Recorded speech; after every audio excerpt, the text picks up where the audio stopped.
Living the right way पर आधारित पर्यावरण और जीवन शैली संगोष्ठी में जन अभियान परिषद के अध्यक्ष मोहन नागर ने कहा कि COP30 के पूर्व सारे और दुनिया में जलवायु परिवर्तन और उसके आधार पर जो हमारी जीवन शैली है उसको लेकर के हमारे राज्यों और देश का योगदान है, उसमें हम किस प्रकार से तापमान को हमारी जीवन शैली में कम करके परिवर्तन कर सकते हैं। इस कार्यशाला में हमारे देश भर के वैज्ञानिक, प्रदेश के मुख्यमंत्री जी का सानिध्य प्राप्त हुआ है। वास्तव में जिस प्रकार से हम देखते हैं कि वैश्विक तापमान बढ़ रहा है, उस तापमान में हमारी जीवन शैली बहुत बड़ी जिम्मेदारी है। इसलिए जीवन शैली में किस तरीके से परिवर्तन करना है उसको लेकर विद्वानों का चिंतन, उनके विचार यहाँ पर आएंगे। उसके आधार पर हमारी राज्य सरकार और विभिन्न प्रकार की संस्थाएं काम करेंगी। देश और दुनिया को भारत पहले भी संदेश देते आए हैं और हमारा जीवन सनातन का जीवन है, प्रकृति के अनुरूप जीवन है और आज भी हम उसी तरीके से जी रहे हैं। हमारी जीवन शैली सारे विश्व में जाएगी और जो विश्व तापमान बढ़ रहा है उससे कहीं ना कहीं हम बचेंगे। इसी विषय को लेकर कार्यशाला आयोजित की गई। पेरिस के समझौते के भी 10 वर्ष होने वाले हैं, लेकिन हम सब जानते हैं हमारी प्रकृति के साथ जीवन शैली वाकई अद्भुत है और वसुदेव कुटुंबकम की भावना के आधार पर हमने तो अपने यत पिंडे तथा ब्रह्मांडे, इस पिंड में ही ब्रह्मांड समाया हुआ है।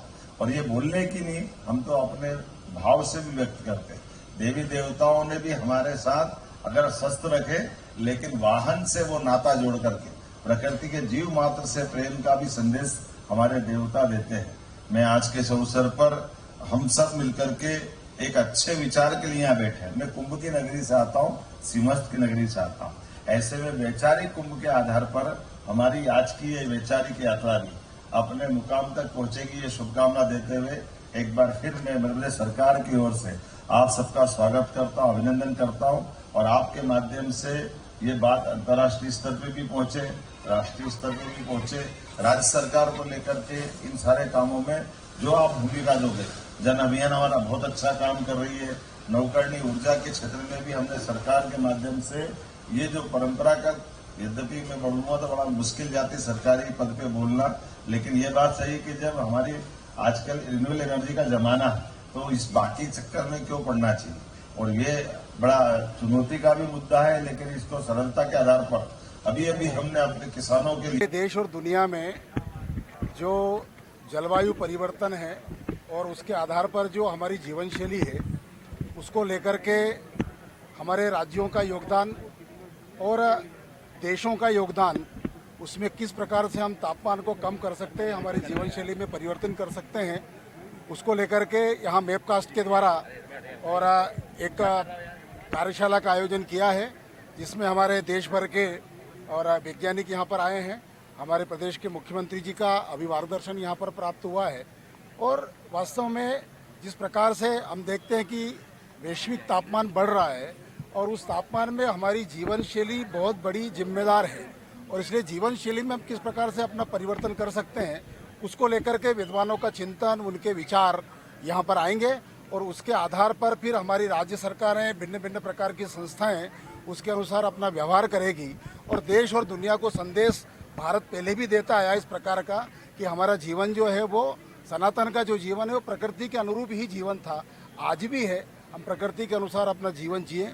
गाँव हमारे आज भी उसी प्रकार का जीवन जी रहे हैं, तो वो जीवन शैली सारे विश्व में जाएगी। तो हम इस जो वैश्विक तापमान बढ़ रहा है उससे कहीं न कहीं बचेंगे। उसी आधार पर ये कार्यशाला यहाँ आयोजित की गई। जन अभियान परिषद के माध्यम से किस तरह अभियान परिषद मध्य प्रदेश सरकार के मुख्यमंत्री डॉक्टर मोहन यादव जी के नेतृत्व में पूरे प्रदेश की 23,000 पंचायतों में काम कर रही है। और हम गाँव में पर्यावरण को लेकर के, जल संरक्षण को लेकर के, गाँव की स्वच्छता को लेकर के, गांव की ग्राम विकास प्रस्फुटन समितियां, नवांकुर संस्थाओं के माध्यम से, जन भागीदारी के माध्यम से सरकार की योजनाओं का क्रियान्वयन करते हैं। और साथ ही पर्यावरण संरक्षण के लिए भिन्न भिन्न आयाम, अभी जो जल गंगा संवर्धन अभियान अभी जो पिछले वर्ष हमने पूरा प्रदेश में किया है, उसमें हमने 40 लाख लोगों को और इस नेटवर्क से जोड़ा है जिन्होंने इस अभियान में पूरी जन भागीदारी की है। और 2200 से ज़्यादा पुरानी बावड़ियों को हमने स्वच्छ किया है, जिन बावड़ियों को हम भूल गए थे, पूर दिया था, ऐसी बावड़ियों को साफ किया है जो आज जल उनका पीने के लिए काम में आ रहा है। 7,000 से ज़्यादा पुराने कुओं को हमने स्वच्छ किया है। तो पुनः हमको अपनी प्राचीन जीवन शैली, प्राचीन जल संरचनाओं की ओर लौटना पड़ेगा अगर हम सबको और स्वस्थ जीवन शैली चाहिए तो पुरानी जीवन शैली पर आना पड़ेगा। Thank you. Thank you sir, thank you.